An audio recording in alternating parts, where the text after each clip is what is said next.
Moving on. Tonight we have a special edition of KSL Squared News. Tonight, we investigate the controversial death penalty in California and feature specific information on the Savings, Accountability, and Full Enforcement Act, or for short, SAFE Act, also known as California and the Death Penalty Act, that will be on the November 2012 ballot. California has had quite a past with the death penalty. In 1978, California voters reinstated the death penalty via Proposition 7. 13 inmates have been executed in the past 34 years. The time between conviction and execution is 20 years. The inmates have an unlimited amount of appeals until the judges refuse to take their cases.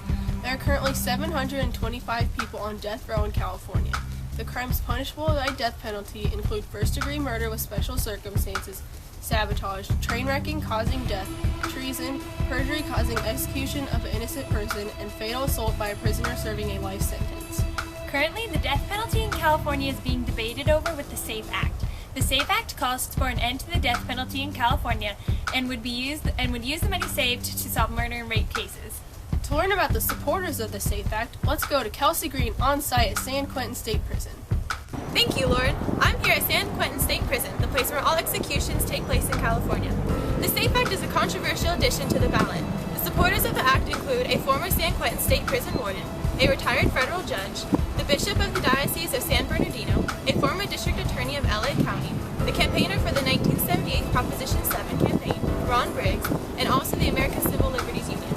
Arguments that have been made in favor of repealing California's death penalty include saving the state money, that the death penalty is morally wrong, and that capital punishment carries the risk of executing innocent people. We were able to get a written statement from the American Civil Liberties Union, who is in favor of the SAFE Act, from their representative, Ashley Morris. She commented on behalf of the ACLU that, quote, organizations and individuals, including the ACLU, support the SAFE Act because the death penalty in California is broken beyond repair. We have spent $4 billion on the death penalty in California since 1978, and only 13 people have been executed, end quote. The Safe California Act would free up about $1 billion over the next 5 years, while the maximum sentence for a crime would be life in prison without possibility of parole. The Safe California Act would also establish a Safe California Fund, which would allocate a total of $100 million over 3 years to law enforcement for the purpose of solving more rape and murder cases. Supporters like the ACLU believe that this money would provide better justice and save the state needed money. Morris also wrote in her statement that, quote, the Safe California Act will not only result in a fiscal benefit for the state, but it would eliminate our risk of ever executing an innocent person, end quote. There have been mistakes made in the past of convicting innocent people. In California court system, the inmates must be convicted in many appeal trials before being executed. Some think that these trials provide that the inmate is guilty beyond doubt, but supporters like the ACLU believe that the possibility of executing an innocent person is something that cannot be risked. They believe that the only way to be absolutely sure California never executes an innocent person is to replace the death penalty with life in prison without possibility of parole.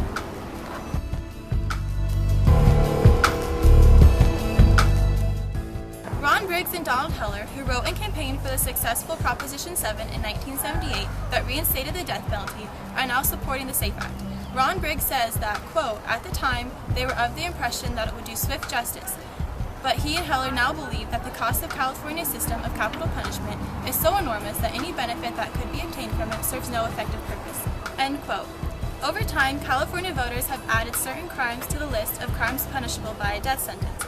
This means more trials are eligible for the death penalty than before, and more money is being spent on capital trials, security on death row, and legal representation for the condemned. This legal representation also adds up because the prisoners have an unlimited number of appeals until the judges refuse to take their cases. The fiscal impact of the SAFE Act is why many are supportive of the act. In the hard economic times that California is in, people seem to want to do anything they can to save money and to cut down on taxes. Many people now believe that the death penalty is not providing the proper justice to criminals because not many have been executed and that the system is too expensive to be intact. Back to you, Lawrence. Thank you, Kelsey. Now we'll go to Shannon Menard to get the opponent's viewpoint. Thank you, Lauren. I am here at the Capitol to discuss the viewpoint of the opponents of the SAFE Act. Opponents of the Act include a former U.S. Attorney, the Californians for Justice and Public Safety, and the Criminal Justice Legal Foundation. The Criminal Justice Legal Foundation petitioned to remove the SAFE Act from the November ballot because they say it violates the single subject rule for initiatives. We were able to get a phone interview with Kent Scheidegger, the legal director of the Criminal Justice Legal Foundation, to see the foundation's view on the SAFE Act. Let's take a listen. Well, we think the death penalty serves a very important purpose. It is a penalty reserved for the very worst murderers, serial killers, people who kidnap, rape, and murder children, people who murder police officers in the course of their duty. For those cases, any lesser punishment is simply a travesty of justice. Well, the particular act is more than just repeal of the death penalty. The proponents of the act have joined together two unrelated provisions. One for repeal of the death penalty and the other for transferring some money out of the general fund. And that's a deceptive and unauthorized way to present an issue to the people of California. If they want to repeal the death penalty, they need to present that issue by itself straight up to the people of California. That's a constitutional requirement. So we don't have a real firm number on the cost of the death penalty. It takes far longer than it needs to. And whatever it does cost, it costs far more than it needs to. As Scheidegger noted, most opponents of the act wish to keep the death penalty because they believe it will provide the proper justice for the victims and their families. They believe that the families deserve to have the criminals put to death, but also they believe, just as the supporters, that the death penalty system is broken. However, instead of getting rid of death row, they wish to execute the criminals on death row faster, therefore saving California taxpayer money by less legal representation and less appeals for the criminals. The Criminal Justice Legal Foundation says that the estimate of expenses for the death penalty is overinflated and that the true cost cannot be accounted for. The Criminal Justice Legal Foundation petitioned to remove the SAFE Act from the November ballot, citing Article 2, Section 8, Subsection D of the California Constitution, which says, an initiative measure embracing more than one subject may not be submitted to the electors or have any effect. The Criminal Justice Legal Foundation says that this part of the California Constitution proves that the SAFE Act violates the single subject rule for initiatives. The Act calls to the end of the death penalty and provides money for law enforcement, which opponents say is two subjects and is unfair to voters to have to decide on both in one initiative. The state courts will now decide on the constitutionality of the SAFE Act. Back to you, Lauren. Thank you, Shannon.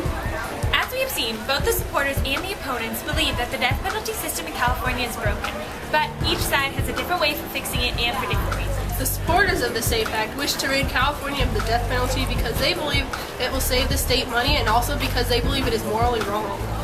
The opponents of the SAFE Act think that the death penalty provides proper justice for criminals and that the SAFE Act combines too many subjects into one initiative. We hope that this special news program will help you make your decision when it comes to voting this November. From all of us here at KSL Squared News, we're the Laurens. Thanks for stopping by. Stay classy, Granite Bay.